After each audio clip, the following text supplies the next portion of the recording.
Başka teyze? Bana ne oldu? Başlayalım. O işin üstüne.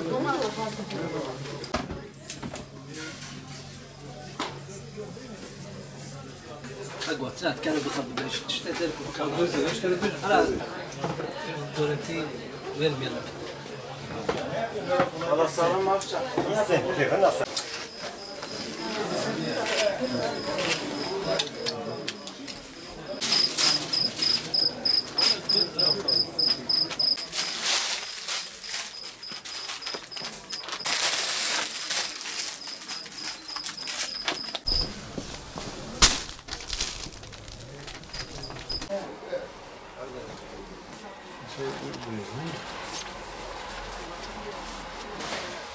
Biraz dar geldi bana.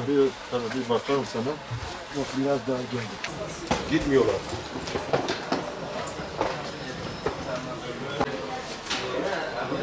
Mağar eden adam işte ne yapayım?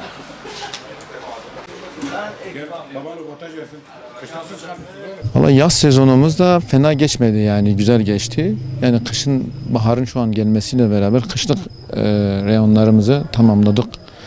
Ürünlerimizi getirdi geçen haftadan itibaren. Fena da gitmiyor. Şimdiden insanlar yavaş yavaş kışlıkları almaya başladılar hatta. Yani bu birazcık bir yağmur yağmasına bağlıdır. Yani biraz havalar biraz serinlese artık insanlar mecburen üstündeki tişörtleri çıkartıp kazak, trikolar, işte kabanlarını giymek zorunda kalacaklar. Yani ümitliyiz gene kıştan. Geçen senelerde tabii biraz kış yani olmadı. Kış burada geçmedi. Yani böyle havalar gayet güzel geçti. Biz çok fazla kışı görmedik. Yani son 1-2 ay falan kış gördük. Fazla da bir kış görmedik. Biraz kiralardan veryansın ediyoruz. Kiralar fazla artış oldu bu son birkaç yılda. Yani kimisi %100 arttı, kimisi %50, %60, %70'lere kadar. Kimisi %100'ün üstünde de arttıranlar var tabii. Onlardan biraz şikayetçiyiz. Yaz sezonun başlamasıyla az da olsa hareketlilik iyiydi. Yani umduğumuzdan biraz fazla oldu. Fiyatlarımız da uygundu. Biz fazla fiyat farkı atmadık.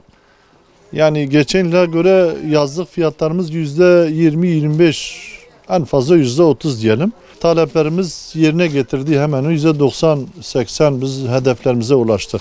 Şu an kışa biz hazırlık yapıyoruz. Kışlık olarak fiyatlarda da böyle bir fazla bir sıçrama olmamış. %20-25'lik bir sıçrama oldu. Bunun da piyasayı fazla etkileyeceğini biz zannetmiyoruz. Yaz sezonu güzel geçti. Şu an boz sezonuna geçiş yapıyoruz. Botların fiyatı bu sene çok yüksektir. Geçen sene oranla 2 kat olmuş fiyatlar botlarda. Valla kış sezonunda beklentimiz yoktur fazla. Çünkü Batman'da bir kış yoktur. Yaz sezonu daha iyidir bizim için. Kira fiyatları burası çok eski bir yer olduğu için burada fazla kiralar fazla yüksek değil ama cadde üzeri Gülsen Caddesi millet perişan olmuş. Çok yüksek diyor kiralara. Mülk sahipleri biraz vicdanlı olsun, ellerini vicdana koysunlar, öyle karar versinler zam oranlarında. Yaz sezonu geçen senelere nazaran daha sönük geçti. Hani beklediğimiz şeyi bulamadık. Kış sezonu da artık pek umudumuz yok kıştan yana, çünkü yazı görünce tabii bakıp göreceğiz artık. Bakalım zaman neyi gösterecek. Çünkü fiyatlar yükselince malum alım gücü de azalıyor. Fiyatlar bu uzun süreden beri hep artış, şu anda artış var. Düşük vermeye çalışıyoruz. Hani karımızdan istifade edip de cüzi bir karla satmaya çalışıyoruz. Mülkiyet sahipleri de kirayı yükseltiyorlar. Yani adam piyasa şartlarını göz önünde bulundurarak %100, %200 kiralar yükselişte şu anda. Hem kira olsun hem evdeki ihtiyaçlar olsun. Sonuçta biz de bir tüketiciyiz burada. Alım gücü malum herkesi etkiliyor. Herkeste olduğu gibi bizi de etkiliyor.